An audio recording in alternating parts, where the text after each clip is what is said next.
까시님께서 보내주신 사연이에요. 좀 어두운 얘기예요. 우리 까시님이 보내주신 사연 한번 읽어보도록 할게요. 안녕하세요. 저는 27살 빵집에서 일하는 빵돌이입니다.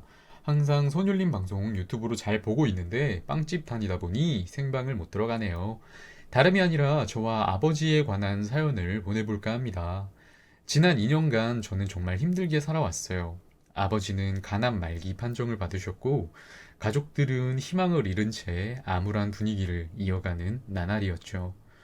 정말 힘들었던 건 아버지가 아프셨던 것도 있지만, 가족들에게 말씀하시지 않고 남기고 간 빚 때문이기도 했어요.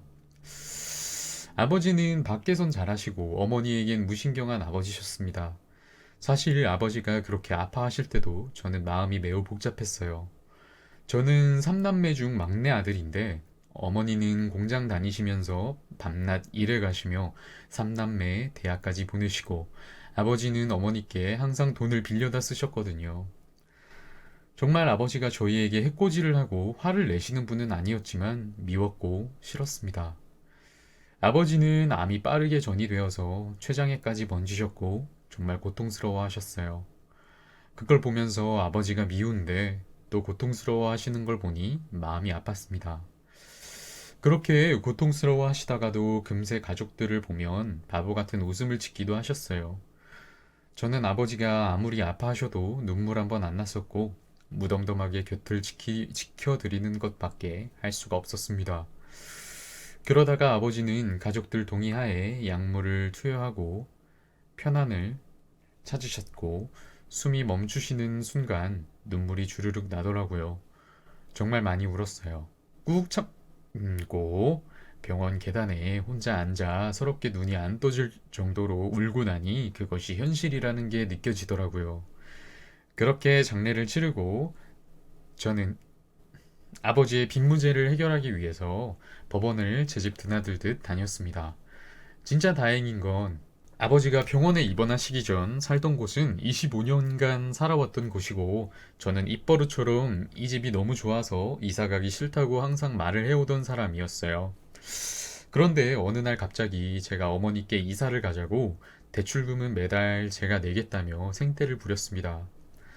아버지는 거동이 불가능해 결국 어머니 명의로 이사를 가게 되었고 결국 집이 차압되는 일은 면할 수 있었죠. 정말 하늘이 도운 일이었어요. 그렇게 2년간은 직장을 다니며 퇴근 후 법원을 다녔고 결국에는 일을 좋게 마무리하였습니다. 분명 난 아버지가 싫었고 미웠는데 사는 게 너무 힘들고 세상 모든 불행이 내 것인 것 같고 제가 성소수자라는 것부터 시작해서 모든 것들이 미워 보였어요. 그런데 신기한 건 제가 일들을 마무리할 무렵 책임감을 가지고 일을 악물고 하나하나 해결해 갔던 일들, 이런 생각이 들었습니다. 정말 힘들 땐 아버지도 이런 감정이셨을까? 그 작은 생각 하나가 제 삶의 방식을 바꿔 나갔어요. 아버지는 여기서 어떻게 하셨을까? 사실 아버지도 우릴 정말 사랑하는데 표현을 못 하셨던 거야 라는 생각들이 꼬리를 물고 나니 저 또한 사랑의 감정이 왜곡되어 삐뚤게 생각했던 것 같더라고요. 정말 정말 죄송했다. 왜 이제서야 이해를 한 것일까? 후회가 많이 되는데 이제는 당당하게 사랑합니다 라고 말할 수 있는데 더 이상 곁에 없으시네요. 힘든 과제를 남겨주셔서 삶의 의미를 주신 아버지께 감사하다고 전하고 싶고 덕분에 많이 긍정적으로 살게 되었고 가족들도 많이 극복해냈습니다. 긴 글 읽어주셔서 너무너무 감사해요. 곧 아버지 제사가 다가오니 갑자기 보고 싶고 생각이 나서 끄적여 봤습니다. 감사합니다. 라고 우리 까시님께서 보내주셨어요. 근데 사람이 정말 내가 살짝 울컥했던 게 뭐냐면 내가 이런 사연을 오면 자꾸 내 얘기가 너무 오버랩 돼서 제 아버지에 대한 얘기가 너무 오버랩 돼서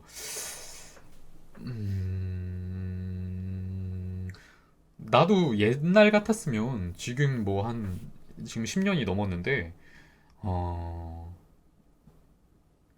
10년 전이었으면 그러니까 아버지가 돌아가시고 나서 얼마 안 됐었으면 나도 이렇게까지 뭐 울컥한다거나 이 사연에 대해서 막 이렇게 뭐 절실하게 공감은 못했었을 것 같아. 근데 이제 시간이 지나고 나니까 아버지란 존재가 우리가 눈치채지 못하는 사이에 어떤 큰 울타리였고, 우리가 채 눈치채지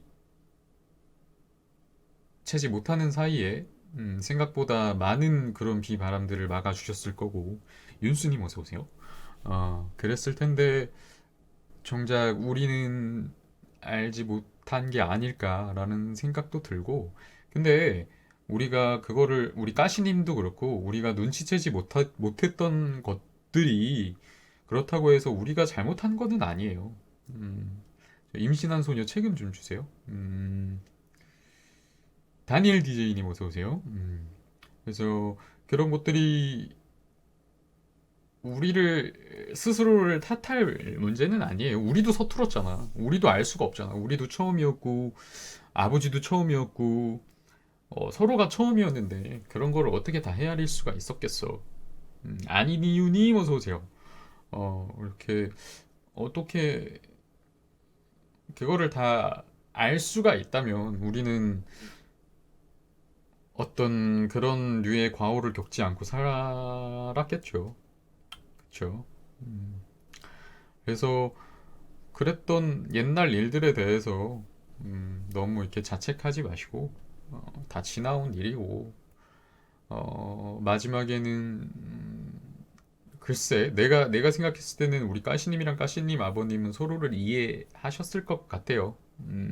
마지막에 그 아버지께서 보이신 음, 그런 편안함과 그런 것들이 우리 까시님의 눈물 그런 것들이 어, 마지막에는 음, 음, 서로를 어느 정도 이해하지 않았을까. 그렇기 때문에 너무 이렇게 마음에 담아두지 마시고 또 시간이 지나면 지날수록 더 아마 생각나실 거예요. 음, 시간이 지나면 지날수록 더 생각나더라고. 음. 그래서 그렇게 생각날 때마다 이제 그리워하시면 아버지도 우리 까시님 아버지도 좋은 곳에서 우리 까시님 마음을 알아주시지 않을까. 그래도 참 대견하네요. 아버지가 남기고 간 빚을 또 우리 까시님이 노력해서 다 이렇게 갚아내신 거를 또 과제라고 이렇게 생각을 하시고 이렇게 긍정적인 마인드로 다 갚아내셨다니, 너무 대견하네. 우리 까시님 힘내시고 그동안 빚 갚느라 또 너무 고생 많으셨고 앞으로는 좀 웃을 일이 많았으면 좋겠네. 앞으로는 웃을 일도 많고 그동안 고생하신 거에 비해서 대해서 그런 보상받는 날이 분명히 올 거예요. 까시님 화이팅!